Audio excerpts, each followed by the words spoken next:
Bismillahirrahmanirrahim. Alhamdulillahirabbil alamin. Ar-Rahmanir-Rahim Maliki yaumiddin. Iyyaka na'budu wa iyyaka nasta'in. Ihdinas siratal mustaqim. Siratal ladzina an'amta 'alaihim ghairil maghdubi 'alaihim waladdallin. Rabbi shrah li sadri wa yassir li amri wahlul 'uqdatam min lisani yafqahu qawli. Amin. Muslimin, muslimat, para pendengar yang dirahmati Allah sekalian. Alhamdulillah, dapat bersua semula dan mudah-mudahan sentiasa di bawah lindungan dan naungan Allah Subhanahu wa taala. Amin. Kita masih bicara tentang insyaallah,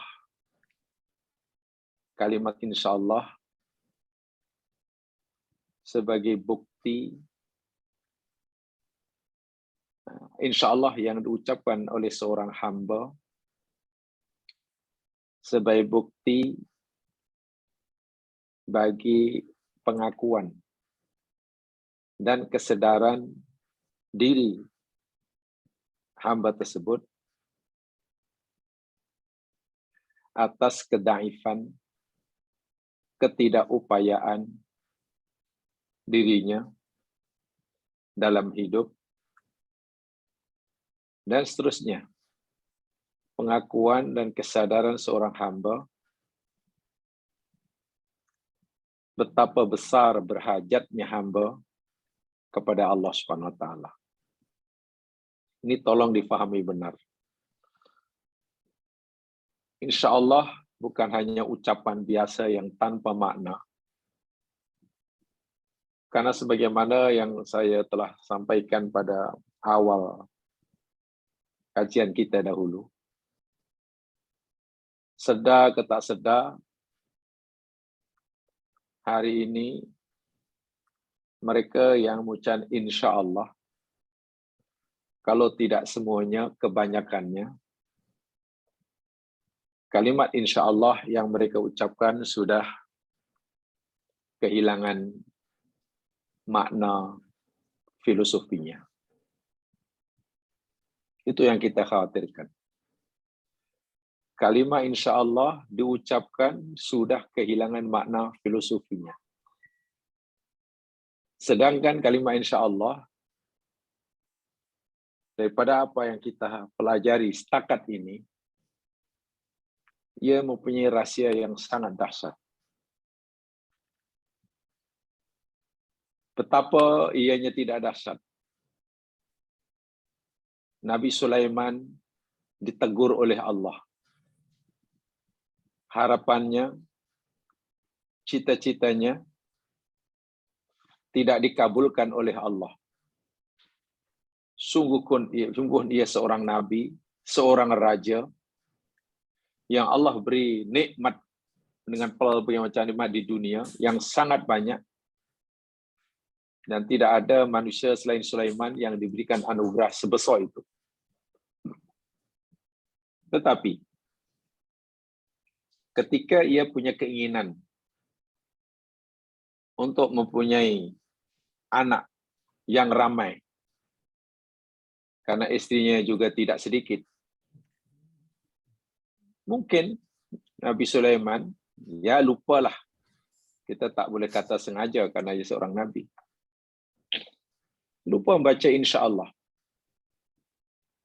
Barangkali karena sedikit banyak terpengaruh dengan kekuasaan yang ada padanya. Segala-galanya boleh buat gitu. Jadi takkan dengan ikhtiar dia sehat, istrinya sehat, cukup yakin bahwa ia akan mempunyai anak yang ramai, lelaki semuanya, dan akan dipersiapkan menjadi mujahid-mujahid. Dalam satu riwayat, yakni 100 orang istrinya, tidak ada yang mengandung, kecuali seorang sahaja, itu pun selepas melahirkan anaknya nisfut tifli, Down syndrome. Komentar Nabi Muhammad SAW terhadap apa yang dialami oleh Sulaiman, yakni, kalaulah Sulaiman dahulu kata insya Allah, niscaya Allah kabulkan. Tengok betapa dahsyatnya. Orang yang begitu yakin mampu melakukan apa yang ia hendak lakukan. Seorang yang begitu yakin akan kemampuan dirinya hendak melakukan suatu untuk mencapai cita-citanya, tanpa mengembalikan, menisbahkan kejayaannya kelak, pencapaiannya kelak kepada kehendak Allah. Nah, disitulah Allah tegur. Karena bagaimana mungkin orang merasa punya kemampuan dan dapat memastikan setiap apa yang dia buat akan berjaya tanpa kehendak Allah. Sedangkan dia hakikatnya la haula wala quwata illa billah. Kenapa tak kata insya Allah? Inilah yang saya katakan makna filosofi yang sangat mendalam. Jangankan Nabi Sulaiman, Nabi Muhammad SAW, seorang khatamul anbiya al-mursalin, pun ditegur oleh Allah. Ketika ditanya oleh orang kafir, dikemukakan oleh orang kafir, saya ulangi ini yang penting supaya apa yang kita pelajari kita tahu arahnya kemana. Ketika orang kafir mengemukakan 3 pertanyaan kepada Nabi atas nasihat, 7 ajar, panduan yang diberikan oleh ahli kitab. Coba kamu tanya Muhammad 3 pertanyaan. Jika dia boleh menjawab pertanyaanmu itu, yakinlah Muhammad adalah Rasul sebenar. Tapi jika ia tidak boleh menjawab, yakinlah dia Rasul palsu. Itu kata Yahudi kepada orang kafir. Pertanyaan yang kamu perlu kemukakan pada Muhammad, pertama, tanya pada Muhammad, macam mana kisah pemuda yang tertidur di gua? Apa cerita dia? Karena kisah itu sudah sangat popular sejak zaman dahulu kala. Yang kedua, tanyakan pada Muhammad, siapa itu Zulkarnain, penguasa yang hebat? Macam mana ceritanya? Siapa dia? Dan itu juga kisah yang popular di kalangan ahli kitab. Dan yang ketiga, tanyakan pada Muhammad, apa itu ruh? Sebenarnya biasa, bila Nabi dapat pertanyaan yang tidak mudah ini, Nabi menunggu turunnya wahyu. Dan yang biasanya Allah akan turunkan wahyu yang berisikan jawaban bagi pertanyaan yang dikemukakan oleh kaumnya. Nabi hanya jawab, ya sa'ujibu lakum godan. Aku akan beri jawaban kepada kamu besok. Jadi makna tidak jawab masa itu, besok. Sebab Nabi yakin. Paling tidak malam nanti, yakni wahyu turunlah. Sampai besok wahyu tak turun. Orang kafir datang lagi, Muhammad macam mana? Nabi jari sa'ujibu. Oh, besok aku ya. Sudah 1 malam, sudah 1 hari. Besok. Nabi tunggu, wahyu juga tidak turun. Orang kafir makinlah yakin bahwa Muhammad adalah pembohong. Nabi makin risau. Macam mana 1 hari, 2 hari, 3 hari. Setengah bulan wahyu baru turun. Dan wahyu turun itu bukan berisikan jawaban, bukan terus berisikan jawaban bagi 3 pertanyaan. Malah tegur Nabi SAW. Muhammad, wala taqulanna li syai'in inni fa'ilun dzalika ghadan illa ayyasha Allah. Itu dalam surah Kafir. Muhammad, jangan sekali-kali kamu berkata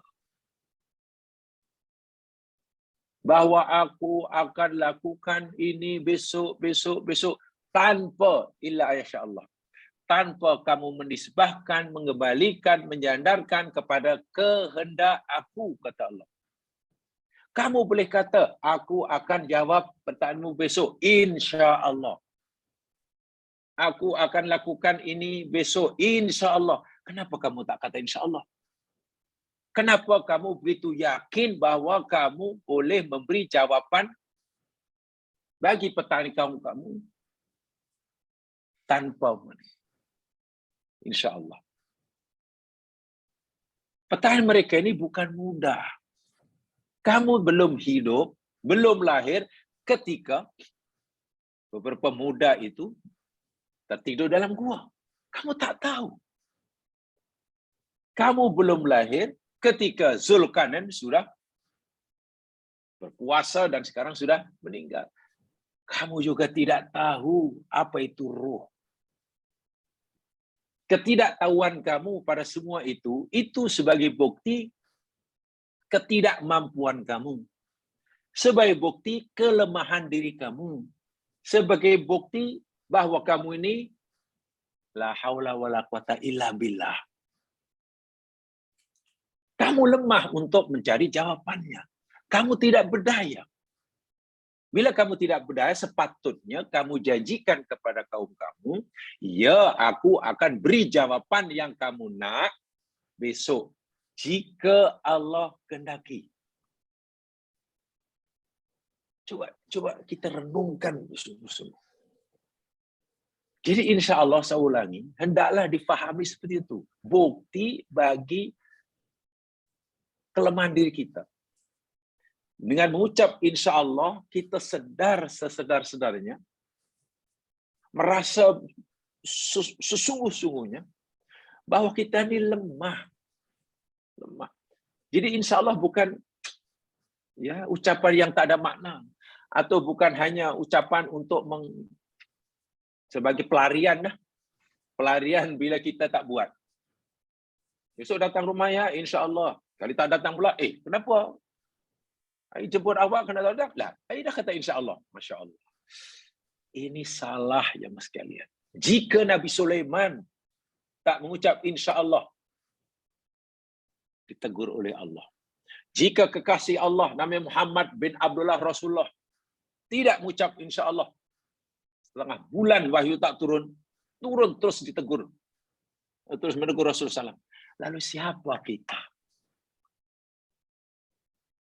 Kalau kita bandingkan dari segi makom Nabi Sulaiman, makom Rasulullah di sisi Allah, ya Allah, jauh lebih dekat, jauh lebih tinggi berbanding kita. Kecintaan Allah pada Nabi Sulaiman, kecintaan Allah kepada Muhammad jauh lebih tinggi, lebih besar daripada kecintaan Allah pada kita. Orang yang sangat dekat dengan Allah, sangat tinggi makomnya, sangat disayang Allah, tidak menyebut insya Allah. Ketika nak buat sesuatu, itu pun Allah tegur. Bagaimana jika kita? Ya memanglah, ayat Quran sudah habis. Kalau kita tak sebut insya Allah, kita merasa mampu, memanglah tak ada ayat baru yang turun menegur kita. Tapi coba kita rasakannya. Iyalah, kekasih Allah yang paling kasih itu pun ditegur begitu dahsyat. Agak kalau kita ni macam mana? Sebab itu ini penting sekali. Jangan sampai kalimat insya Allah hanya sebagai ucapan kosong yang sudah kehilangan makna filosofinya, hanya sebagai alasan untuk tidak buat apa yang kita janjikan. Allahu Akbar. Ucapan yang hanya kita jadikan alasan untuk tidak berusaha melakukan sesuatu yang kita janjikan. Lah, kan insya Allah. Jangan. Ini bukan sekadar itu, lebih daripada itu. Sebab itulah, dalam siri yang terakhir kita telah pelajari bahwa insya Allah itu adalah dalilun ala du'fi waftiqal abdillah. Ini saya tekankan sekali. bukti yang nyata atas bagi kesadaran kita, keinsapan kita, pengakuan kita bahwa kita ni tidak berdaya. Kita ni lemah. La haula wala quwwata illa billah. Kalaupun kita mampu buat sesuatu, mendapatkan sesuatu yang kita inginkan, itu karena kehendak Allah, bukan karena kita hebat. Nak gerakkan tangan itu pun Allah. Ya, Allah. Mata kita nampak Allah. Usaha sudah. Tapi usaha yang kita lakukan kadang yang paling maksimal sekalipun, jika Allah tidak menghendaki ia berjaya, kita gagal. Bahkan kita mampu berusaha itu pun Allah yang menghendaki kita mampu berusaha. Mampu bergerak. Kita boleh bergerak karena Allah beri kemampuan. Dan seterusnya. Tolong pahami benar Fatil 15 yang kita pelajari itu. Ya. Dan insya Allah yakni membuka pintu rahmat, itu telah kita beri minggu lepas. Kalimat insya Allah yakni cara yang paling mudah, cara yang paling dekat untuk menyampaikan kita kepada Allah.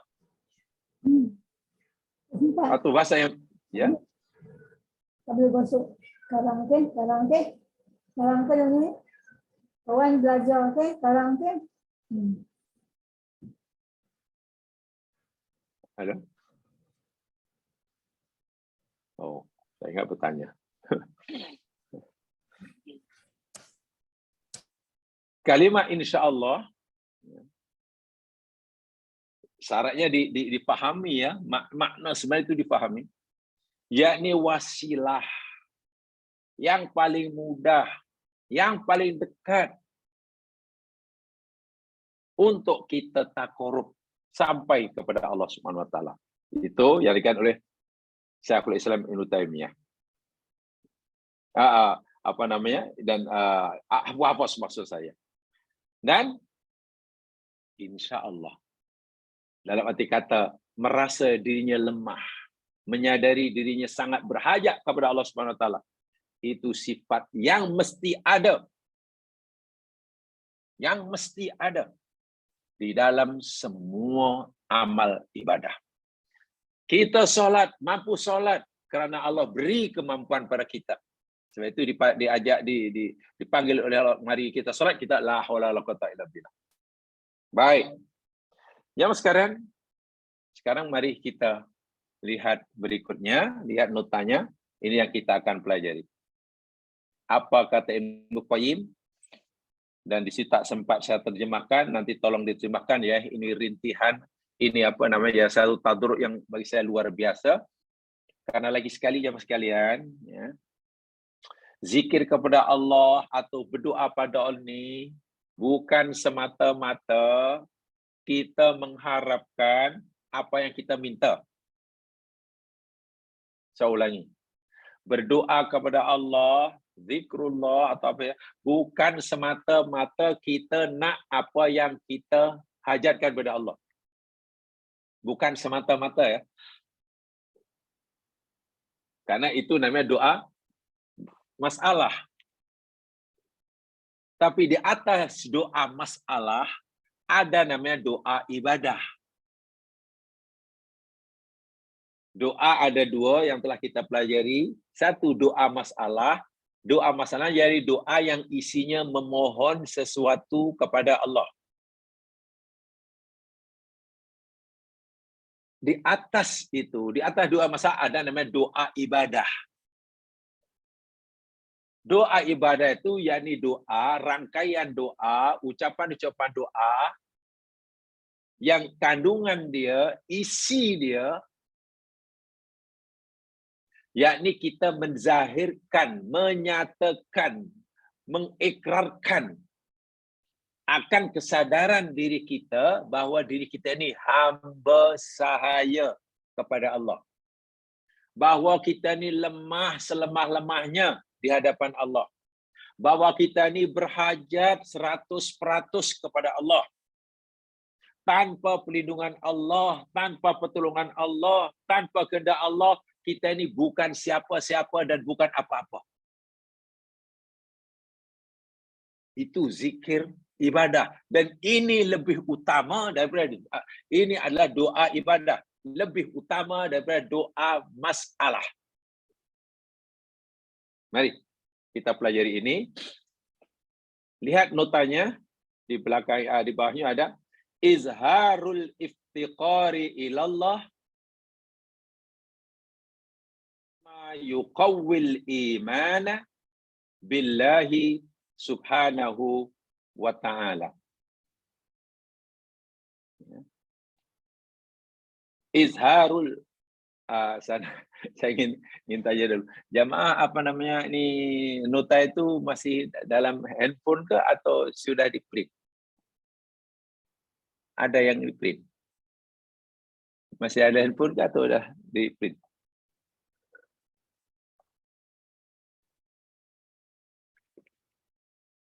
Ya.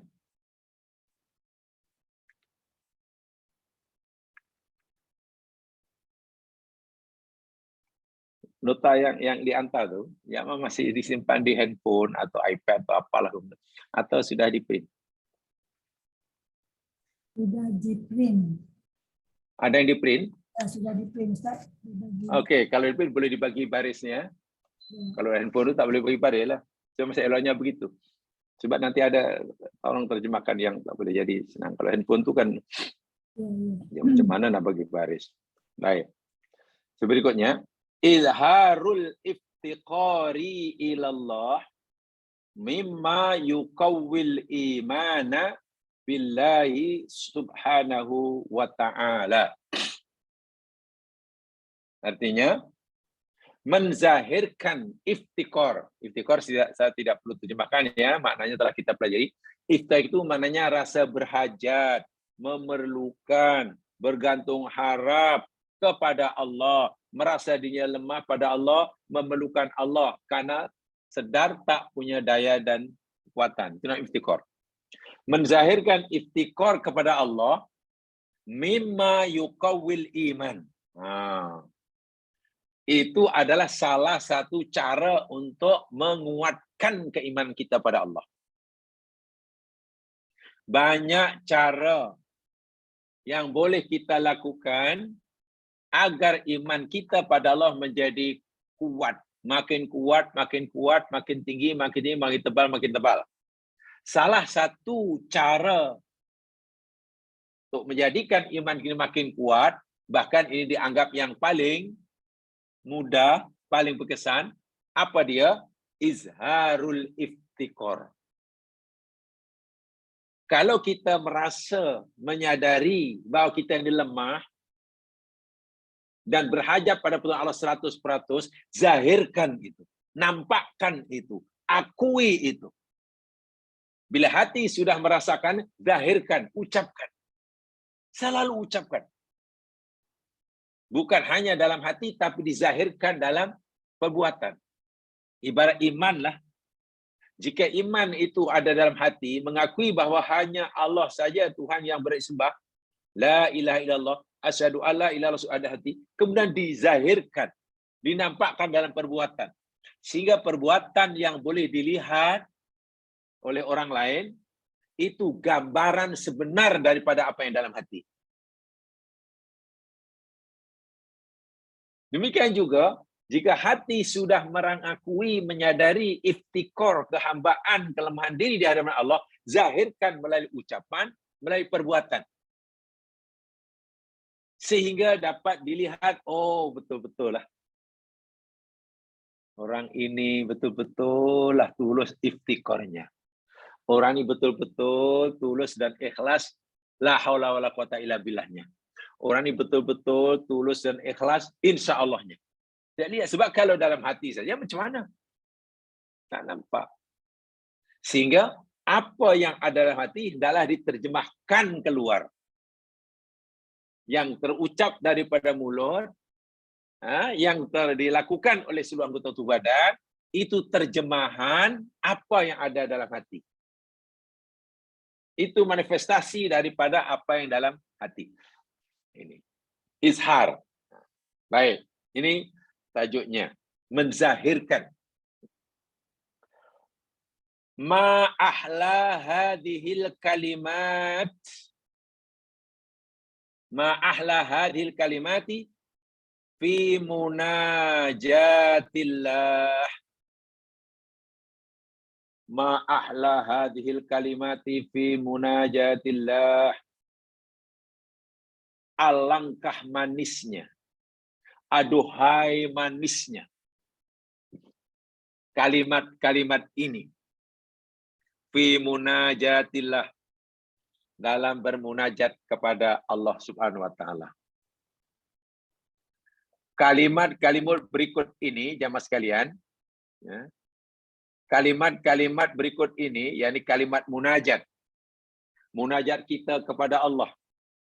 Bila kita hayati, bila kita fahami, bila kita resapi, kata Ibnu Qayyim, ini kalimat yang sangat manis. Ingat ya, yang rasa manis ini hati ya, bukan lidah. Dalam bahasa yang mudah, kaitan dengan apa yang telah kita pelajari, zikir, wirid, munajat, doa, apapun istilahnya lah. Sebagaimana doa berikut ini, bila dihayati sungguh, betul-betul dengan hati, yang ikhlas, seseorang akan dapat merasakan kelezatan iftikor.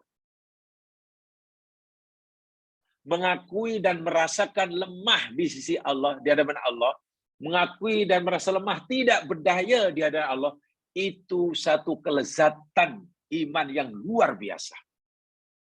Bukan malah pahit, tapi sangat lezat. Sehingga orang yang telah mendapatkannya, hatinya pasti tenang setenang-tenangnya. Sungguh pun ia mungkin dari segi zahir berada dalam keadaan yang sangat bahaya.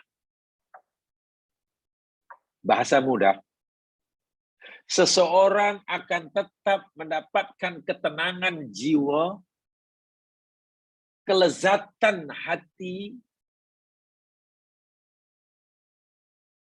apabila ia telah meresapi.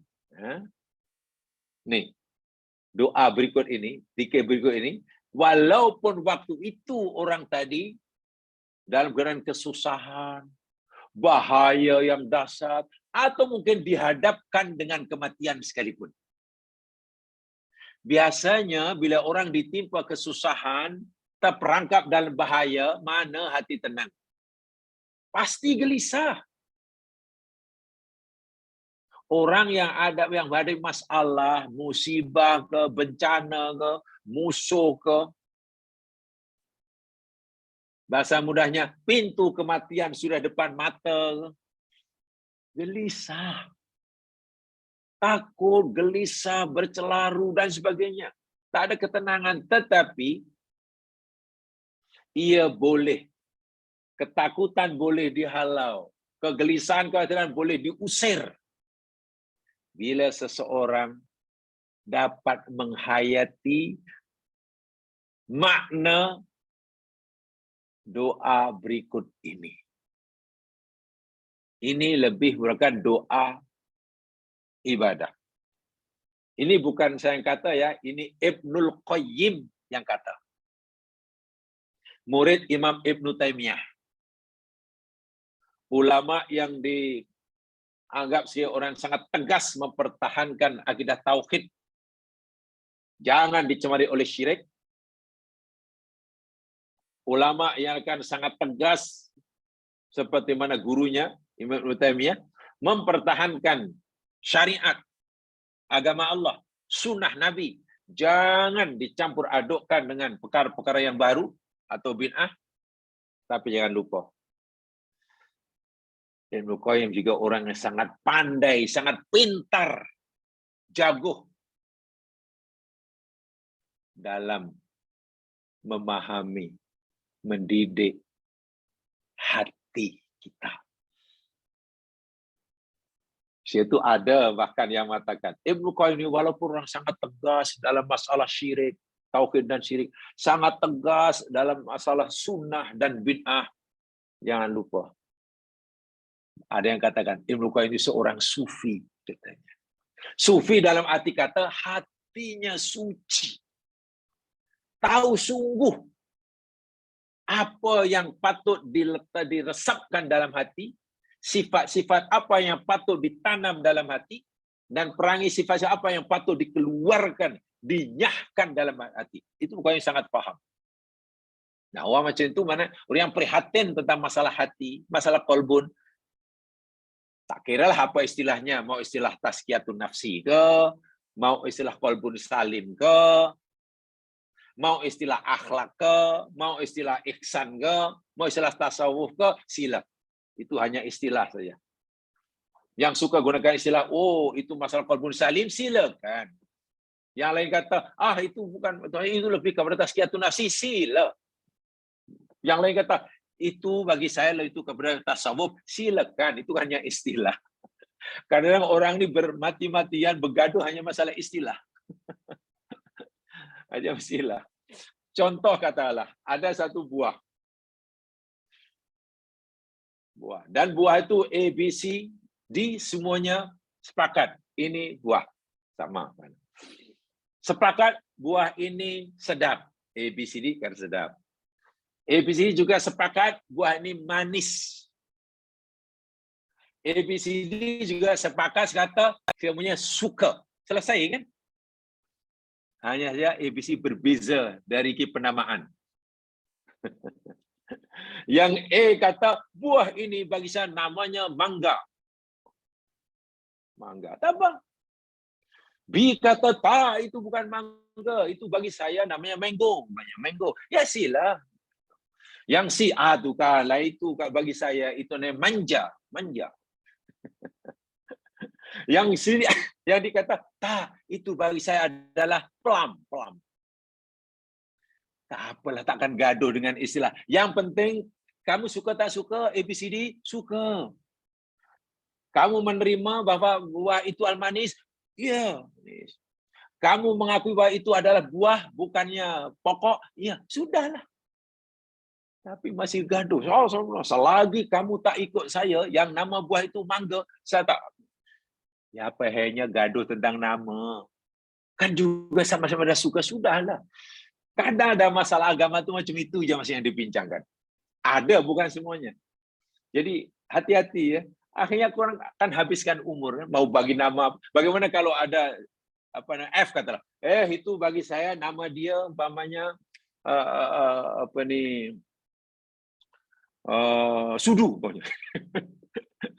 Yang F kata, tak, itu bukan mangga, bukan mango, bukan manja, bukan pelam. Itu nama dia Sudu bagi saya. Ya itu menurut dia sudu aja lah, biarlah. Kan dia juga suka. Saya berpikir begitu ya Mas Yan. Jadi jangan terlalu bermati-matian atau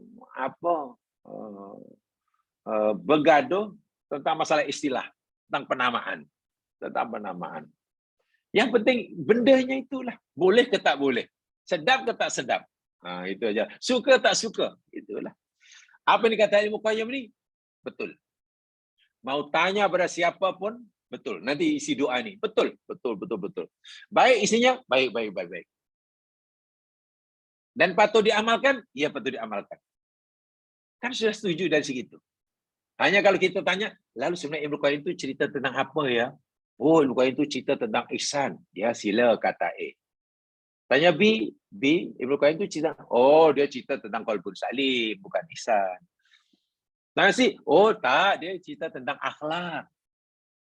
Tanya D, dia cerita tentang tazkiyatun nafsi. Tanya F, dia cerita tentang tasawuf itu pada jam tasawuf. Ini gaduh tentang istilah itu. Bagi saya perlu dikurangi. Kalau kita terjebak dalam masa itu, tolong cepat sedar gitu lah. Cepat sedar. Paham ya maksud saya? Itu yang minta maaf ya, ini yang saya pahami karena itu yang dipesankan oleh guru saya dahulu. Hati-hati karena kamu anak muda, kamu masih pelajar yang memang pikirannya kritikal, suka berdebat, apalagi kamu sedang berdebat. Tapi ingat, yang kamu depan ini mesti benda yang paling hakiki. Jangan kamu hadirkan hanya di kulit dan istilah. Nanti umur kamu habis katanya. Bila kamu sudah setuju benda itu baik, ya sudah, mau bagi nama apa atau pulang. Bagaimana kalau ada orang bagi nama lain? Ada orang kata semua apa nasi lemak. Saya bilang, tak, itu lemak nasi. Dibalik.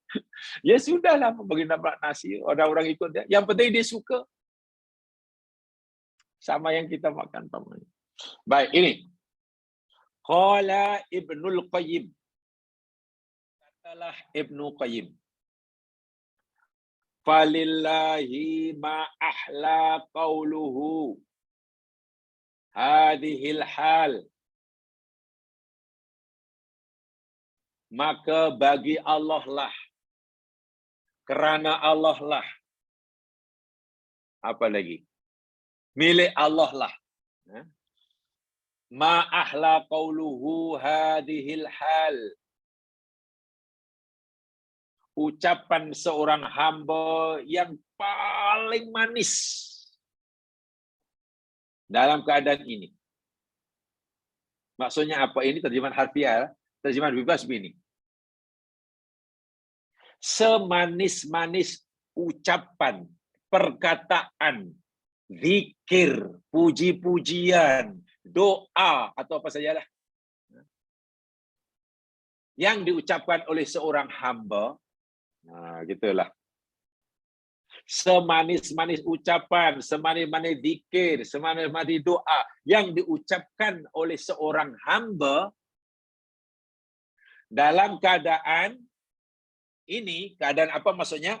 Ai halul inkisari baina yadayillahi, baina yadayillah wal khudu'i lahu subhanahu wa ta'ala. Ketika hamba itu dalam keadaan inkisar. Inkisar itu mana asalnya pecah, hancur, berkecai di hadapan Allah Subhanahu wa taala. Wal khudu, dan rasa tunduk, merendahkan diri kepada Allah. Saya ulangi, ini kaitannya ini apa nih? Coba kalau kita pahami. Pelajaran apa nih? Mau kata ihsan, sila. Mau kata akhlak, sila. Mau kata qalbun salim, sila. Mau kata tasfiyatun nafsi, sila. Ini tasawuf ini, silakan. Tapi Ibnu Qayyim kata begini, memberitahu kita, ucapan atau zikir atau rintihan atau doa yang paling manis diucapkan oleh seorang hamba ketika hamba itu merasa dirinya, hatinya hancur. Hancur itu mana ya, ini bahasa tasawuf ya, bahasa ihsan, mana dah lemah lah. Dah tak berdaya lah. Dan merasa sangat rendah, dapat hina di hadapan Allah. Apa ucapan yang paling baik ketika itu? Contoh jamaah sekalian. Ini sebagai contoh lah. Dahulu, tahun bila itu ketika Highland Towers sujud, ada kodenya Highland Towers di Ampang kah dulu kan? Atau mana tu? Ada masa. Sujud ke rukuk tu, sujud ya. Dan puluhan yang meninggal tu. Ya, yang meninggal tu, ya sudahlah meninggal, mudah-mudahan syahid. Kan ada yang terselamat, yang hidup. Konon dia punya apa namanya, prima wisma, seseorang terselamat, tersepit, tertimbus oleh runtuhan bangunan. Dia masih hidup, tapi tertimbus. Menjerit-jerit tak begitu kuat karena timbus lama. Nak keluar tidak boleh. Harap-harap ada orang lalu di situ. Sehingga beberapa hari itu kan baru ditemukan dan akhirnya selamat itu kan. Coba jemaah sekalian. Apa agak yang dirasai oleh orang hamba Allah yang terperangkap dalam runtuhan bangunan, yang tidak mampu menyelamatkan dirinya, keluar tak mampu karena kakinya, badan tertindih oleh bangunan, nak bersuara, nak menjerit tak cukup kuat jeritanya, sementara dia ingin selamat tapi tidak berdaya untuk menyelamatkan dirinya. Merangkak tak boleh, menjerit tak kuat, orang tak dengar, tak ada orang yang tahu dia di situ. Dia ingin selamat, apa yang boleh dibuat? Tak ada kan? Dalam bahasa Arabnya, saat itu pasti orang ini merasakan, mengakui, menjadi betapa lemahnya dirinya. Betapa lemah dirinya. Inkisar itu begitulah. Hancur. Hancur karena merasa tak punya daya apa-apa, yang boleh menyelamatkannya hanya dia. Nah, dan karena itu namanya halul inkisar. Dalam Quran juga ada disebutkan begitu. Apabila mereka naik kapal di laut, lalu kapal itu berlayar dengan karena tiupan angin yang baik, tiba-tiba datang gelombang dari semua arah memukul kapal tadi. Kapal itu tenggelam, timbul, tenggelam, timbul, tenggelam, timbul. Timbul pun tidak, tenggelam pun belum. Penumpang kapal semua yakin bahwa suatu saat bila-bila masa kapal itu akan ditenggelamkan dalam lautan. Mereka pasti ketakutan. Mereka tidak mampu memastikan kapal itu selamat. Kerana nasib mereka kematian di depan mata. Penumpang kapal itu digambarkan oleh Allah, dia tidak punya daya apa-apa. Dia ingin selamat tapi tidak punya kemampuan sikit pun. Tidak punya ikhtiar, ruang ikhtiar sedikit pun untuk menyelamatkan dirinya. Orang yang macam itu, keadaan orang seperti itu namanya halul inkisar. Baina yadaillah. Faham ya? Jadi memang ini susah dijelaskan. Siapa ini kaitannya dengan pengalaman. Tapi boleh dibuktikan. Boleh dibuktikan. Bahkan orang yang mengalaminya pun mungkin susah nak menjelaskannya kepada orang yang belum mengalami. Kan ini kaitannya dengan rasa. Ya, cobalah sesekali dirasakan itu. Sewalah sampan, janganlah kapal besar. Macam krus mewah itu. Ya, kapal biasa, kecil aja, perahu kecil. Sewa aja dah. Pergilah ke Laut Cina Selatan, tunggu musim tengkujuh, pergi ke tengah laut, lalu nanti dipukul di gelombang, tenggelam, timbul. Nak telefon kawan di darat, telefon pula dan jatuhlah ke laut. Coba macam mana tu? Nak menjerit, orang tak dengar, kapal pun tak nampak. Sakit. Hati kita waktu itu, perasaan yang kalian, itu namanya halul inkisar. Hati betul-betul hanya bersandar harap kepada Allah. Nak mengharapkan kapal sampannya pun sudah tenggelam timbul. Nak harapkan nakhoda pun sudah mabuk. Nak harapkan dayungnya, dayung patah. Nak mengharapkan injin kapal, injin dah mati. Cuma macam mana? Itu namanya halul inkisar. Dan waktu itu hamba betul-betul dapat merasakan betapa lemahnya dia, betapa tidak berdayanya dia, dan betapa besar hajatnya kepada Allah Subhanahu Wa Taala. Dalam keadaan CB ini jamaah sekalian, ada zikir, ada doa, ada apa istilahnya? Kalimat yang paling manis diucapkan oleh seorang hamba, maksudnya yang bila kalimat itu diucapkan dan difahami, hati hamba yang asalnya khawatir, risau, gelisah, takut, tiba-tiba berubah menjadi tenang.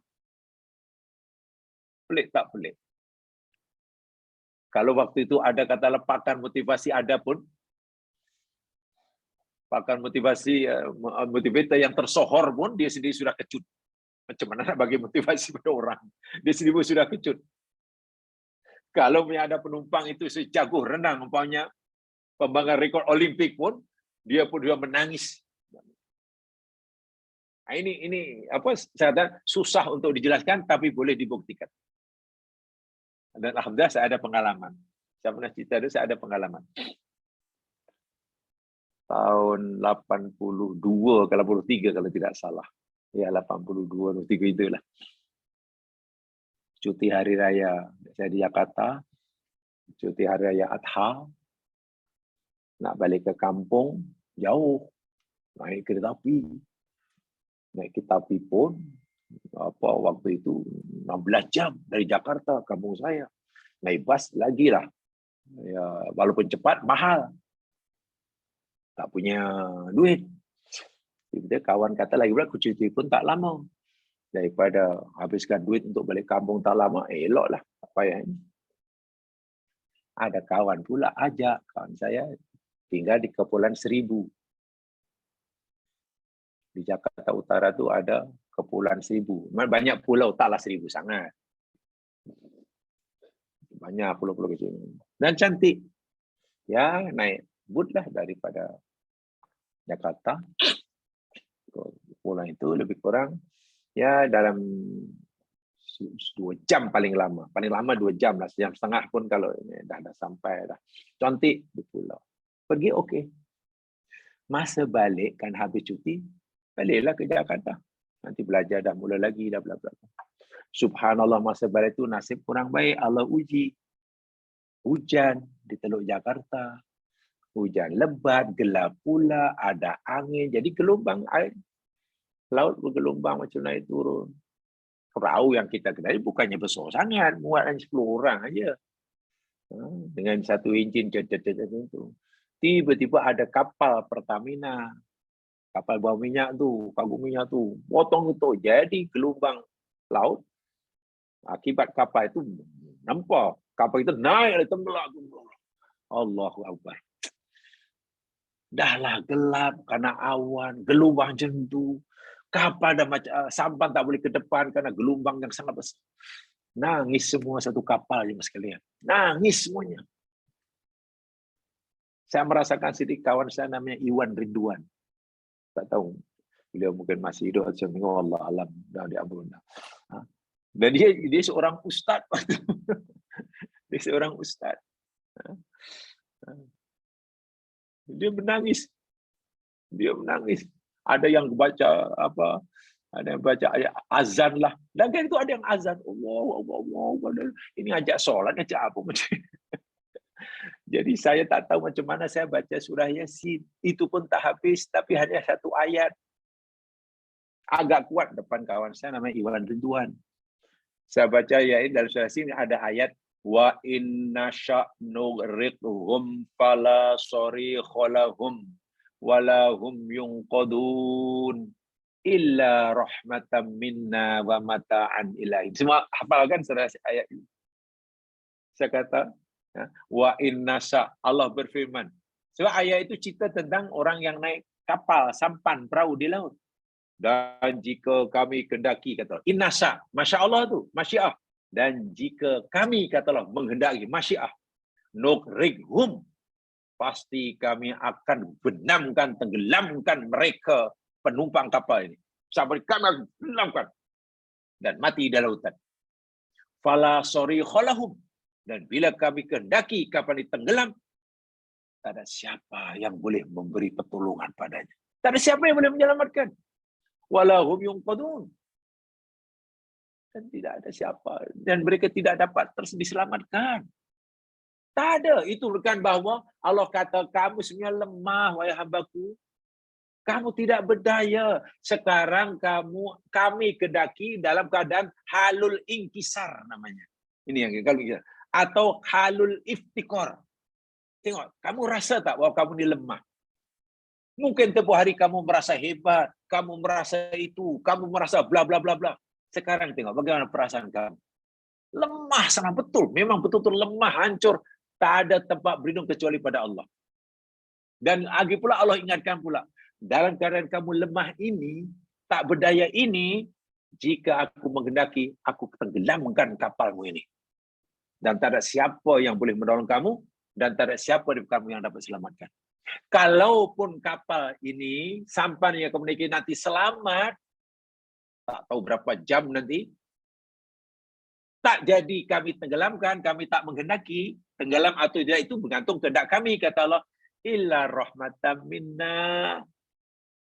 Kalau nanti selamat, mana kami kehendaki. Keselamatan kami ini, dan itu semata karena rahmat kami. Wah, mata ini lahir, dan kami nak beri peluang pada kamu untuk mendapatkan kesenangan yang sedikit. Oh, bagi saya ayat itu cukup mudah kita memahami maknanya bila kita dalam keadaan seperti itu. Kawan saya sebelah, saya Iwari bantu pukul saya, jangan baca ayat itu. Macam mana boleh jangan baca ayat ini? Sebab itu ayat yang paling mudah. Saya pun tak tahu macam mana boleh terfikir baca ayat itu. Dan saya faham maksudnya. Ya memang berserah macam mana, kenapa mesti berharap. Dalam hati waktu itu memanglah apa yang kita pelajari. Dalam keadaan itu, orang pasti lebih bersedia untuk mati dari bersedia dari mengharapkan untuk hidup. Mengharap untuk selamat boleh. Tapi jangan kita mengharap selamat itu lebih besar daripada kita bersedia untuk mati. Artinya, kesediaan untuk mati hendaklah diutamakan daripada mengharapkan untuk hidup. Dan karena itulah. Sebab apa? Itu adalah makom yang tidak semua orang mendapatkannya ya sekalian. Bila orang dalam keadaan makom yang seperti itu adalah anugerah Allah. Hilang segala-galanya. Mau sombong, mau riak, mau bergelagak, mau apa. Hilang.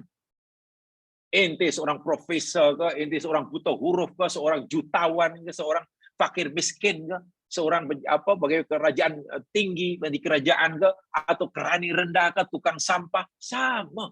Saya lah itu. Di situ tidak ada lagi perbezaan antara orang kaya, orang miskin, orang pandai renang, orang tak arti renang. Tiba-tiba Allah bagi kita suasana keadaan yang membuat kita semua merasa tidak berdaya. Itu namanya halul inkisar. Rasa iftikar itu seperti itu. Ibnu Qayyim memberitahu kita jemaah sekalian, apa agak-agak doa yang paling sesuai, zikir yang paling baik, doa yang paling cantik untuk kita panjatkan pada Allah bagi mengusir, menghalau kekhawatiran. Karena itu pasti kita khawatir, cemas, pasti cemas. Saya yakinlah, walaupun mungkin ada yang belum mengalami, boleh dicoba try lah. Atau saya yakin jamaah ada pengalaman, mungkin naik kapal terbang dahulu, sana sini terbang sana. Bila ada air pocket aja tengok.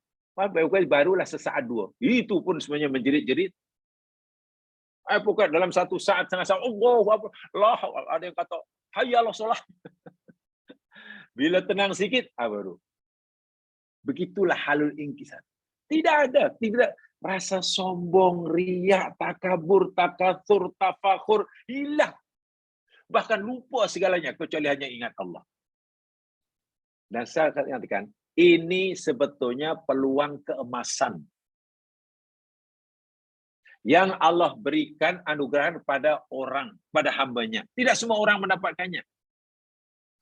Dan ia ada perkara yang sangat baik bagi orang yang mampu memanfaatkan peluang tersebut. Tapi kalau peluang keemasan berikan itu disia-siakan, dia malah merantau, menyesal itu, menyesal itu. Ya, salah dia lah. Baik, inilah. Kalau kita lagi ada itu, jamaah sekalian, tolong.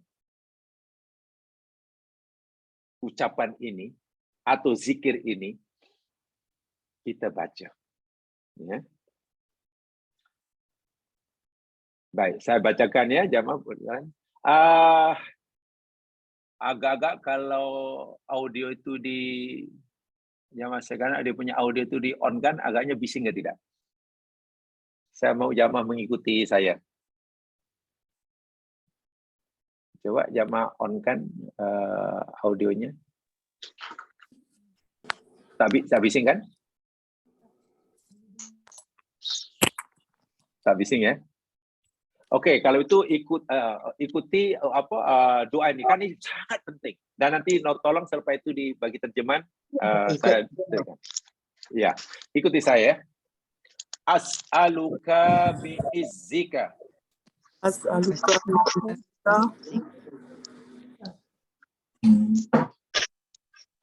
wa dhilli illa rahamtani. illa rahmtani. As'aluka biquwwatika wa dha'fi. as'aluka Biquwwatika wa dha'fani. Wa bighinaka anni. Wa faqri ilaika. Ilaika. Hadihi nasiyati. Hadihi nasiyati. Al-kadhibatul khati'atu. Kadibatul khoti'atu. Baina yadaik. Baina yadaik. Abiduka siwaya kathirun. Abiduka siwaya kathir. Walaysa li sayyidun siwaka. Walaysa li sayyidun Siwaka. La malja'a la malja'a unjiya minka ujiya minka illa ilaika. illa ilaika. As'aluka mas'alatal miskin. As'aluka mas'alatal miskin. Wa abtahilu ilaika. Ibtihalal khadi'id dalil.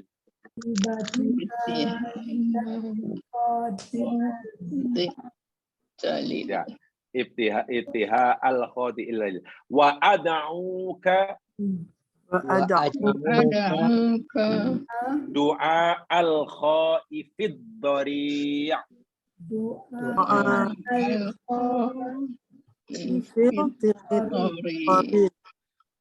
Su'ala man khada'at laka rukbatuhu wa raghima laka anfuhu.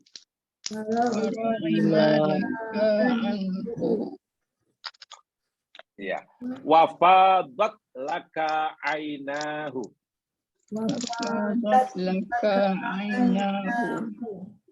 Wa dhalla laka qalbuhu. Iya. Ada yang mau baca seorang-seorang, saya juga dengar. Betul kita betul. Coba takut salah. Ustaz, panjang Ustaz. Ya tak boleh. Taklah sampai 6 jam. Tak sampai 6 jam. Coba tolong baca seorang. Tolong baca seorang, nanti saya betulkan. Sebab nanti tak ini. Sebab ini penting ya, saya penting. Ya sila. Wan siapa nih? Husna sila. Nah, Wan Husna sila. Coba seorang aja. As'aluka bi'utaka wa di'fi wa nirnaka anni wa faqri ilaika hazihi nasiyatil kazibatul khatinatu baina yadika abiduka siwa akasir Siwaya kasir walaisa li saidi suwaka Ya. La malja'a wala munjia minki illa ilaika. minka ya. As'aluka latahu Mas'alatal miskin. mas'alatal miskin. As'aluka mas'alatal miskin. Wa abtilu ilaika. Wa abtahilu. Abtahilu. Wa abtahilu ilaika. Abtihal Ibtihalal. ibtihalal khadi. Khodi'i Khadi'il dalil. dalil. Wa id'u ka du'a. Wa ad'uka. Wa ad'u ka du'a al-khalifi. Khaifid dari. Khalifi dari. Suala man fada'at laka rukbatuhu. Wararima laka amtuhu. Wa fadat laka ainahu. Dalla. Wadalla laka qalbu. Qalbuhu. Ya. Oke. Oke, tolong semak ya. As'aluka bi'izzika wa dhilli illa rahimtani. As'aluka biquwwatika wa dha'fi wa bighinaka anni wa faqri ilaik. Hadihi nasiyatil kadibatul khati'atu baina yadaik. Abiduka siwaya katir. Walaysa li sayyidun siwak. La malja'a wa la munji'a minka illa ilaik. As'aluka mas'alatal miskin. Wa abtahinu ilaika battihalal khati'id dalil. Wa ad'uka du'a'al khaifir bara.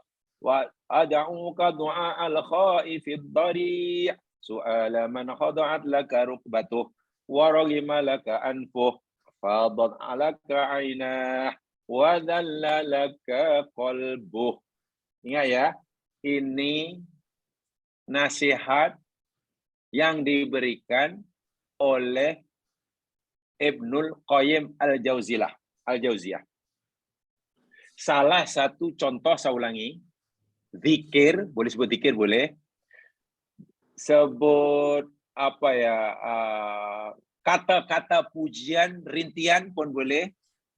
Sebut doa pun boleh. Doa pun boleh. Apa sajalah.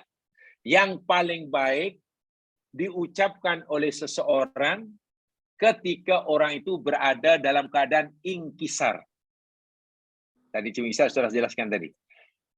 Yang paling manis, paling baik diucapkan oleh seorang ketika dalam keadaan iftikor. Rahsianya, saya ulangi sekali, kerana, saya ulangi, ketika seorang itu dalam keadaan iftikor, inkisar, hati pasti dipenuhi oleh rasa cemas, takut, gelisah, ya haru birulah mana hatinya.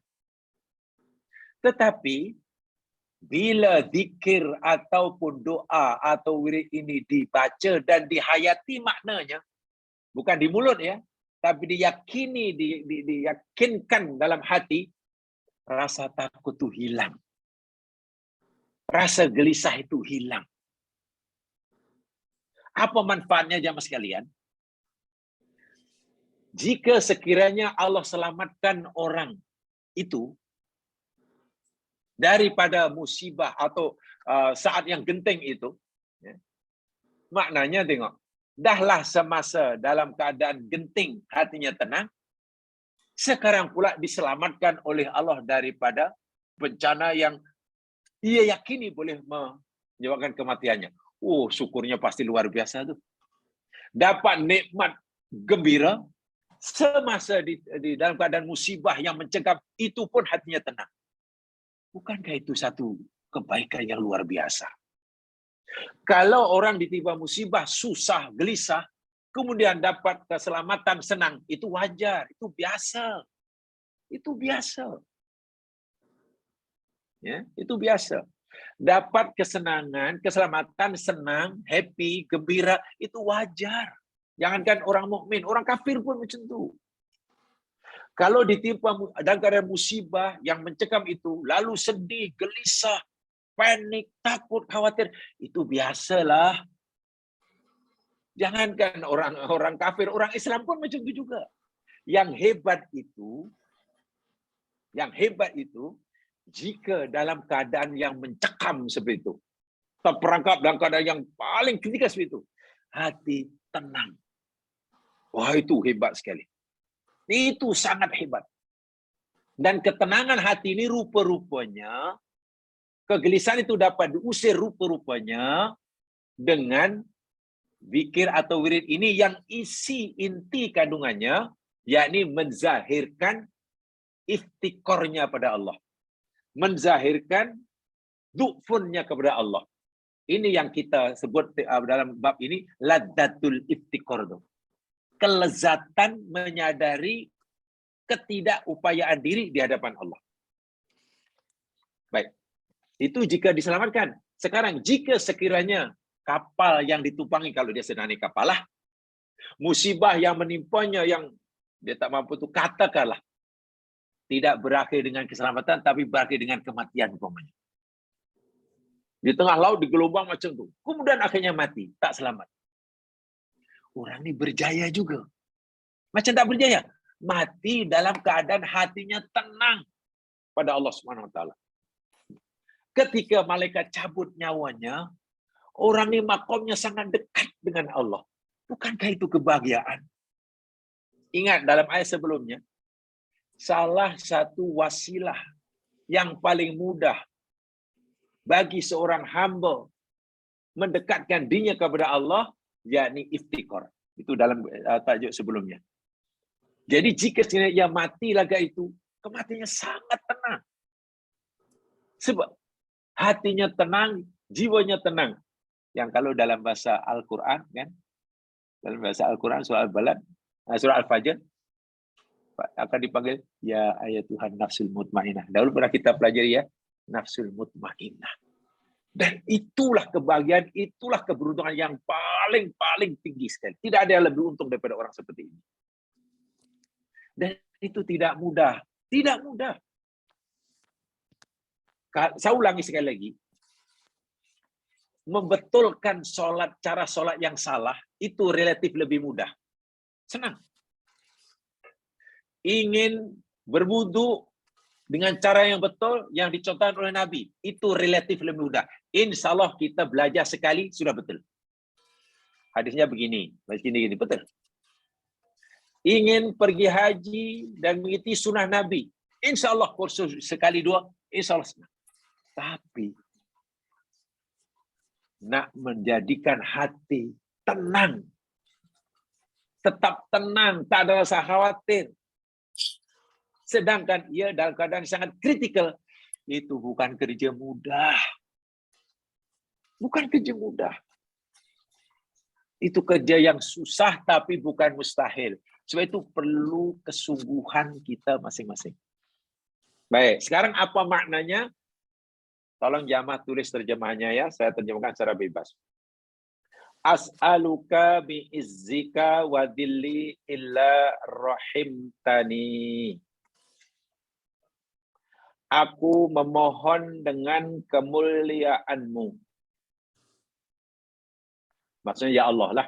Ya Allah, aku memohon dengan kemuliaanmu dan kehinaanku.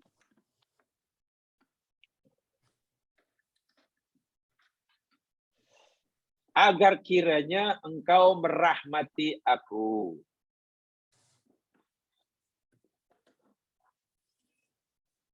Jadi kita mohon rahmat Allah melalui apa?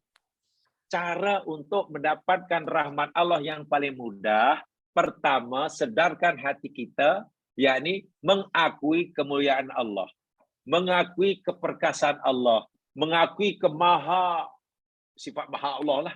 Satu, maha.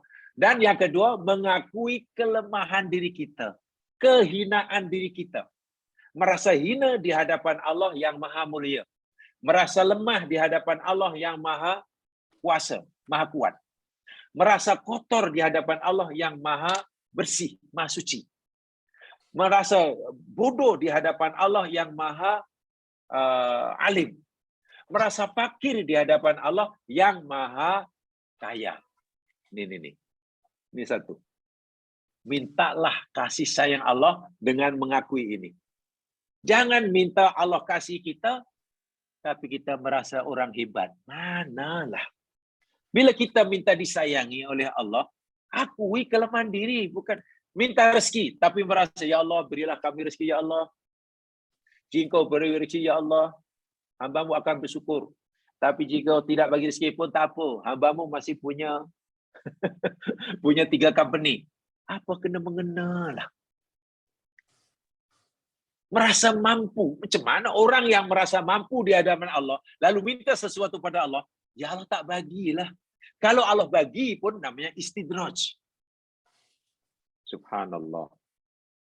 Bila kita minta, tunjukkan yang kita ni tak berdaya. Faham? Itu satu. Kemudian, as'aluka biquwwatika wa dha'fi. Aku memohon dengan kekuatanmu dan kelemahanku.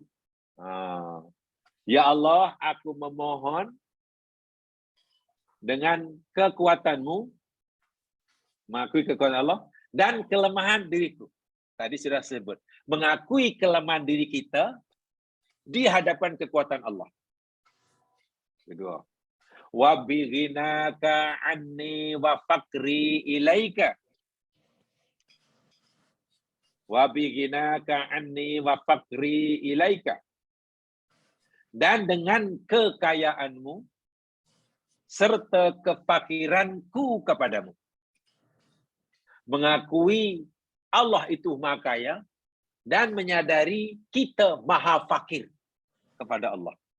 Allah tidak mengakui Allah tidak perlukan kita, sedangkan kita mengakui sepenuhnya kita perlukan Allah. Ini dia. Ibadah kita yang banyak kepada Allah tidak menambahkan kemuliaan Allah. Kederhakaan, kekufuran manusia tidak mengurangi kemuliaan Allah. Allah tidak perlukan semua itu, sebenarnya kita yang perlukan dia. Itu kena ditanamkan betul. Ditanamkan betul. Sebab kalau tidak, ya tadi pasti ditolak. Macam mana kita nak dekat dengan Allah? Bahkan saya dahulu pernah sebutkan, ada orang berdoa, tapi bukan berdoa, dia menyuruh Allah. Dia bukan doa, dia menyuruh Allah. Bahkan ada berdoa, nak berdoa, tapi bukan menyuruh Allah. Lebih daripada itu. Mengugut Allah. Ya Allah, kau kabulkan doa aku ini, ya Allah. Permohonan hamba-Mu ini adalah yang terbaik buat hamba-Mu. Karena hamba-Mu telah tanya sana, telah sini, inilah yang terbaik bagi hamba-Mu. Maka tidak alasan bagimu, ya Allah, untuk tidak mengkabulkannya. Itu berdoa atau mengugut Allah, atau menyuruh Allah. Ya Allah, aku telah beri apa yang kamu bagi. Maka tiba masanya Allah, engkau beri apa yang aku minta. Kalau tidak, itu mengugut. Inilah benda yang sebenarnya sangat serius dalam agama kita. Ya? Itu berikutnya tengok. Tidak malu kita mengakui kebodohan kita, kejahilan kita, keburukan kita, kejahatan kita. Kita kata apa di hadapan Allah? Hadihi nasiyati. Hadihi. Ya Allah, inilah diriku. Nasiah itu sebenarnya yakni otak bagian depan ya, ubun-ubun. Kenapa dikatakan nasihati ubun-ubun? Karena perangai manusia ini zaman sekalian, elok ke tak elok, taat ke derhaka, percaya atau tak percaya, buat atau tak buat, kan? Dendam atau memaafkan, sikap itu diarahkan oleh ubun-ubun kita. Otak kita bagian depan, lobus frontalis, itu adalah sumber perintah bagi perangai manusia. Jadi otak bagian depan ini ya semacam representasi daripada perangai saksiah seseorang. Sebab itu kita sebut nasihati. Ya Allah, ubun-ubunku ini ya Allah. Al-Qadibah, yang banyak bohong. Al-Khoti'ah, yang banyak salah. Baina yadaik, di hadapan. Akui itu. Kita sering berbohong, kita buat salah di hadapan Allah dengan terang-terangan. Contoh, pernah tak kita merasakan? Kalau tak pernah, tolong diusahakan untuk merasa. Kita sudah kata setiap sholat, mungkin kita kata, inna sholati wa nusuki wa mahyaya wa mamati lillahi rabbil alamin. Ya Allah, sholatku, ibadahku ya Allah, hidupku dan matiku hanya lillahi rabbil alamin. Keranamu ya Allah. Iyyaka na'budu wa iyyaka nasta'in. Ya Allah, hanya Engkau yang kami sembah. Maknanya, hambaku ini hanya hambaku abdikan hanya padamu. Itu yang keluar dari mulut kita. Pertanyaannya, adakah dalam realiti kehidupan kita betul-betul bahwa hidup kita ini hanya untuk Allah? Kepatuhan kita hanya padanya? Takut hanya kepadanya? Atau jangan-jangan ucapan kita tak sama dengan perbuatan kita? Kalau tak sama, maknanya kita masih banyak berbohong di hadapan Allah. Kita berbohong. Kita masih banyak salah. Menyadari akan kebohongan yang kita lakukan kepada Allah, menyadari kesalahan yang kita lakukan kepada Allah, itu sifat yang baik. Oh iya ya, Allah tahu apa dalam hatiku, Allah tahu hidupku. Kita dah berjanji hidup dan mati hanya karena Allah, tapi rupanya belum sepenuhnya. Mana saya cakap bohong. Sebab itu kita mengakui. Kata Ibnu Qayyim, akui itu kejahilan kamu. Ya Allah, diri ini banyak bohong ya Allah. Diri ini banyak dosa dan kesalahan di hadapan. Abi duka siwaya katirun. Ya Allah, hamba-hambamu selain diriku sangat ramai. Maknanya hambamu bukan diriku sahaja. Hambamu banyak ya Allah, bukan diriku seorang saja. Walaisa li sayyidun siwaka. Sedangkan aku tidak punya tuan selain engkau. Tengok. Kita tidak punya tuan, kita tidak punya Tuhan kecuali Allah. Sedangkan hamba Allah bukan kita seorang. Masya Allah. Semua hamba Allah perlukan dia. Sementara manusia tidak punya tempat untuk berdoa kecuali dia. Betapa lemahnya. Lainlah kalau hamba Allah itu katalah kita seorang. Katakanlah. Hamba Allah kita seorang. Sementara kita masih punya Tuhan selain Allah. Senang deh. Kalau kita tinggalkan Allah, Allah yang rugi. Sebab dia tak punya lagi hamba. Betul tak? Jadi itu kita kata, ya Allah, hambamu bukan diriku seorang saja. Ramai. Sedangkan Tuhan kami hanya engkau. Kalau orang katalah punya Tuhan lain selain Allah. Ya, kalau rasa-rasa tak suka Allah, kecewa dengan Allah, pindahlah ke Tuhan nomor 2. Pindah nomor 3. Bukan dia menunjukkan betapa daifnya kita. Betapa lemahnya kita di hadapan Allah. La malja'a. Ya Allah, tidak ada tempat berlindung. Tak ada tempat untuk aku berlindung. Wala munjia minka. Dan tidak ada keselamatan daripada musibahmu. Daripada keadaan. Kalau kita sedang naik kapal tadi, tidak ada yang dapat menyelamatkan diri ini daripada keadaan ini. Illa ilaik. Kecuali kepadamu kami kembali, kecuali daripadamu keselamatan itu. Kami dalam keadaan bahaya ya Allah. Kapal tenggelam timbul tenggelam. Dan tidak ada tempat berlindung kecuali kepadamu. Tak mungkin kami menyandarkan kepintaran kami berenang. Tak mungkin selamat. Tak mungkin kami mengharapkan keselamatan kepada nakhoda yang dia sudah mabuk. Tak mungkin kami mengharapkan belas kasihan laut. Laut pun di dalam genggaman tanganmu. Tak mungkin kami akan mengharapkan apa ikan juga. Hanya padamu tawakkalna ya Allah. Dan tidak ada yang dapat menyelamatkan diri kami dari keadaan ini kecuali Engkau. Itu namanya ladatul iftikar. As'aluka mas'alatal miskin. Aku memohon kepadamu ya Allah. Aku meminta kepadamu ya Allah. Sebagaimana permintaan orang-orang miskin. Kenapa disebut begitu? Senang, B susah. Kenyang, B kelaparan. Tiba-tiba ada wakil rakyat umumkan, siapa yang ingin minta makanan sila datang ke rumah kami. Kami akan bagi makanan yang paling sedap cara percuma. Semualah, yang kaya pun datang minta makanan, yang miskin kelaparan pun, yang miskin pun datang, yang orang miskin yang sudah 3 hari tak makan pun datang. Agak-agak. Bila yang kaya minta makanan tadi mungkin bagaimana? Artinya mengharap sangat atau tidak makanan yang ditawarkan tadi. Mungkin dia datang, tuan saya pun minta makanan lah. Kalau ada lah, kalau tak ada pun tak apalah. Saya makan dan makanan masih ada, tapi ingin rasa. Kalau tak dapat, tak kecewa. Kenapa? Karena dia sudah kenyang dan ada makan. Coba si miskin yang sudah 3 hari kelaparan. Minta makan pada orang. Mintanya pasti merayu ya Mas Kilan. Bahkan kalau, Allah macam mana Pak Cik, makanan pula sudah habis. Ini bungkus saya yang terakhir pun. Dan Allah tolonglah Tuhan, tolong carikanlah walaupun hanya 1 bungkus. Tolonglah Tuhan walaupun hanya setengah bungkus. Pasti merayu sambil menangis. Itu cara meminta orang yang memerlukan berhajat pada sesuatu. Sebab itu kalau minta pada Allah, rasakan, bayangkan. Yang kita ini sebenarnya minta kepada Allah macam orang yang miskin minta suatu bantuan. Jangan minta pada Allah seperti mana permintaan orang kaya.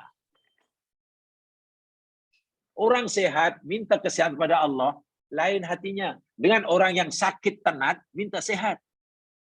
Pasti yang sakit tenat itu permintaannya lebih khusyuk. Sampai menangis kalau perlu. Yang sehat minta sehat. Apalagi dia minta benda yang dah ada. Masalahnya, macam mana orang merasa miskin, sedangkan dari realitinya dia nampak kaya. Nah, ini susahnya. Wah, dia hakikatnya miskin. Semua manusia miskin, walaupun hartanya banyak. Nah, ini.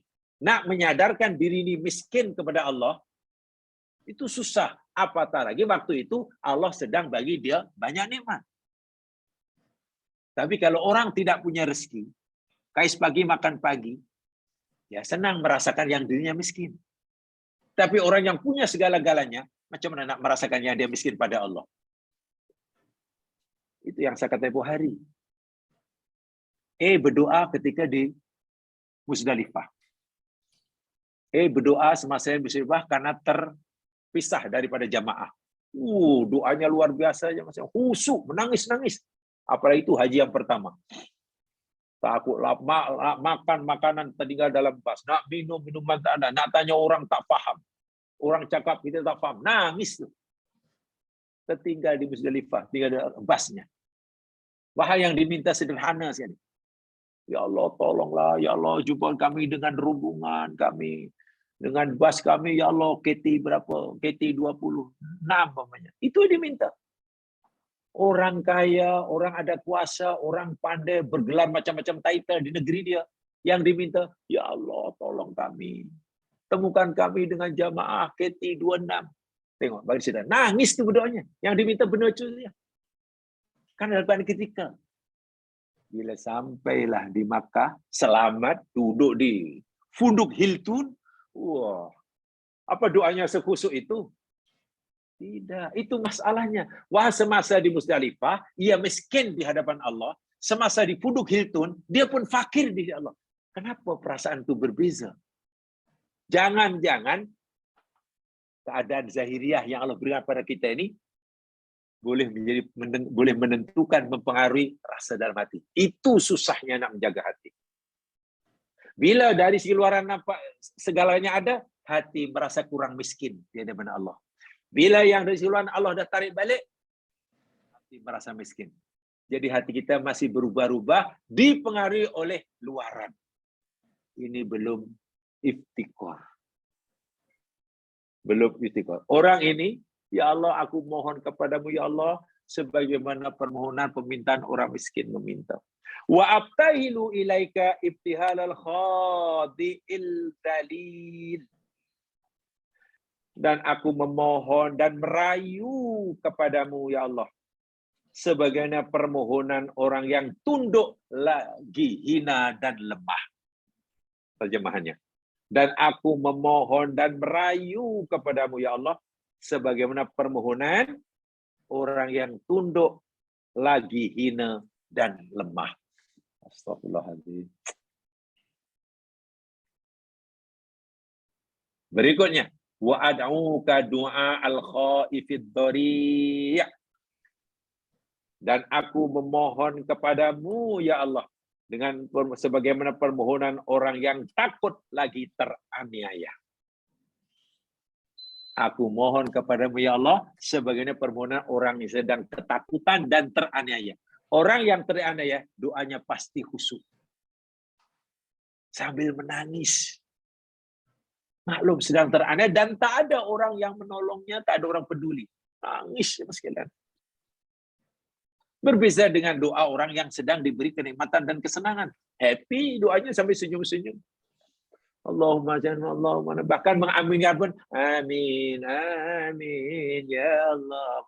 Tengok, doa pun dilakukan. Maklum senang. Coba orang yang dalam keadaan teraniaya, miskin, sakit, ini musibah, ada doa berlagu? Tak ada. Hati-hati. Doa itu tak pernah dilakukan. Tak payah dilagu-lagukan. Yang mengaminkan pun tak payah dilagu-lagukan. Itu nampak doanya itu doa orang senang. Sedangkan Allah lebih suka doa itu datang daripada hati yang merasa miskin dan hina, banyak salah, banyak dosa, dan lain sebagainya. Su'ala man hada'at laka rubbatuh. Permohonan daripada seorang yang merendahkan dirinya dan di bawah kekuasaanmu. Aku mohon kepadamu sebagaimana permohonan orang yang sedang merendahkan dirinya di bawah kekuasaanmu. Mengakui kelemahan diri juga lah. Waraghama laka anfuh. Dan untukmu ya Allah, sudah itu tadi. Wafadat laka ainahu. Untukmu ya Allah, kedua mata ini menangis. Menangis bukan karena apa, tapi menangis hanya karena Allah. Menangisnya karena Allah, untukmu. Wadzalla laka qalbuh. Dan untukmu hati ini merendahkan diri. Merasa hina. Dzalla itu sebenarnya makna asalnya hina. Dan karenamu untukmu hati ini merasa hina. Itu terjemah bebas ya. Coba kalau kita pahami ayat apa doa ini jawab. Ini kan lebih merupakan doa ibadah. Doa yang secara umum inti daripada inti kandungannya yakni menzahirkan kelemahan diri, menzahirkan iftikor diri, menzahirkan keburukan dirinya, tapi kejahilan dirinya di hadapan Allah yang Maha Pandai, menzahirkan kelemahan dirinya di hadapan Allah yang Maha Berkuasa, menzahirkan kotornya diri di hadapan Allah yang Maha Suci, menzahirkan kefakiran dirinya di hadapan Allah yang Maha Kaya. Bila itu dihayati, syaratnya hati ya yang betul-betul menghayati, bukan hanya rasa takut tuh hilang. Karena tiba-tiba Allah yang kita yakini, yang kita sedari Maha Berkuasa, Maha Pengasih, Maha Mengetahui, Maha Kaya, tiba terasa dekat dengan kita. Bagaimana hati masih takut jika Allah sudah terasa sangat dekat dengannya? Bagaimana hati rasa khawatir dan cemas jika Allah yang Maha Melindungi terasa berada di sampingnya? Bagaimana hati masih khawatir dan risau bila hati ini sudah yakin bahwa Allah memperhatikan, mendengarkan rintihan dirinya dan bersedia mengabulkan permohonannya. Orang yang hatinya sedang tenang seperti ini, sedang meraih kenikmatan bertadaruk kepada Allah, tiba-tiba, katalah tiba-tiba, malakul maut menjemputnya. Sampan yang dinaiki tadi akhirnya Allah tenggelamkan, dan mati. Allahu Akbar. Malakul maut tidaklah membentak-bentak. Malakul maut kata, ya ayat Tuhan nafsul mutmainnah. Siapapun orang itu. Sama ada orang itu imam satu masjid haram ke, siak surau ke, orang kaya ke, orang miskin ke, orang kampung, orang bandar. Sakitnya apa? Tak jadi masalah. Asal semasa dicabut nyawanya Allah, hatinya tenang seperti ini. Malakul maut akan kata, ya ayat Tuhan nafsul. Dan itu orang yang beruntung. Orang yang berjamin, minta maaf ini pandangan Islam ya. Orang yang beruntung ya Mas, bukan yang ke mata mati, bukan diraikan disambut oleh jutaan orang, ditangisi oleh ribuan orang, bukan. Dengan upacara kenegaraan memakan berminggu-minggu, tak. Coba, ini contoh kecil aja.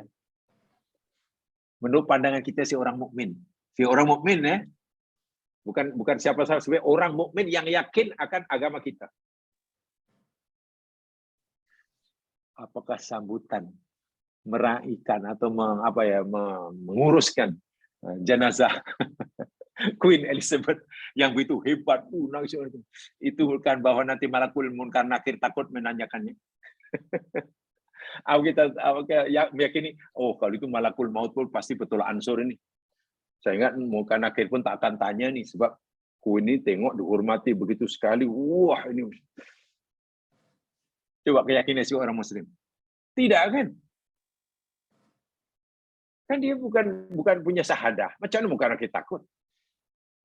Dalam bahasa kita sebagai orang Islam ya Mas kan, apapun yang dilakukan oleh mereka yang masih hidup, mau mentembak 21 das ke, mau iring-iringan seluruh negara ke, mau ada helikopter menyaksikan ziarah langsung apa, tetap ia tidak mengubah nasib si mati di hadapan Allah Subhanahu wa taala di alam barzakh.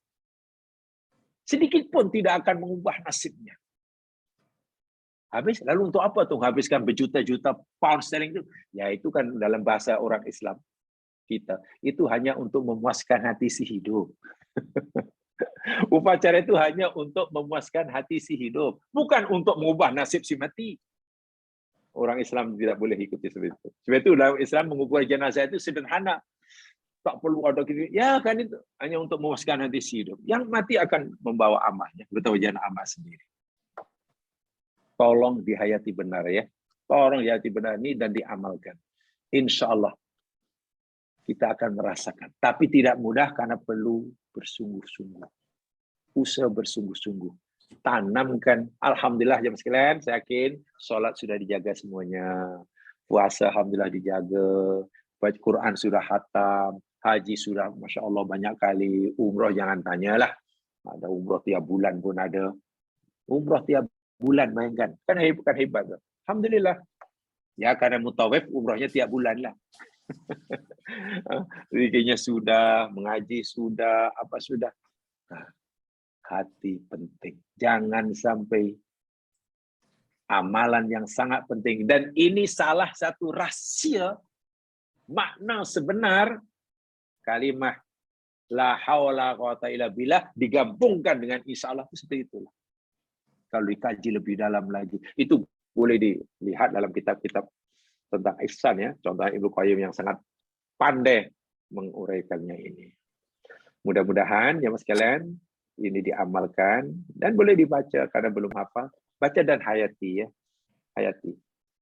Tak semestinya bahasa Arabnya karena ia bukan Al-Qur'an, boleh dengan bahasa hayati kalimat-kalimat itu. Jadi doa ibadah. Bukan doa masalah, doa ibadah yang intinya saya menzahirkan iftikor kita kepada Allah Subhanahu wa taala. Jemaah sekalian, nampaknya itu saja yang sempat saya sampaikan. Mudah-mudahan ianya memberikan manfaat bagi saya menyampaikan. Alhamdulillah kalau ianya dapat dikongsi bersama. Yang benar pada Allah jua, silap kelemahan sendiri. Kurang lebihnya mohon dimaafkan. Mari kita dengan bacaan tasbih kifarah dan surah Wal Asr. Subhanakallahumma wa bihamdika asyhadu an la ilaha illa anta astaghfiruka wa atubu ilaik. A'udzu minasyaitonir rajim wal 'ashr. Innal insana lafi khusr illa alladziina aamanu wa 'amilus shalihaat wa tawassaw bil haqq wa tawassaw bis sabr. Assalamualaikum warahmatullahi wabarakatuh. Waalaikumsalam warahmatullahi wabarakatuh. Terima kasih Ustaz. Jazakallah.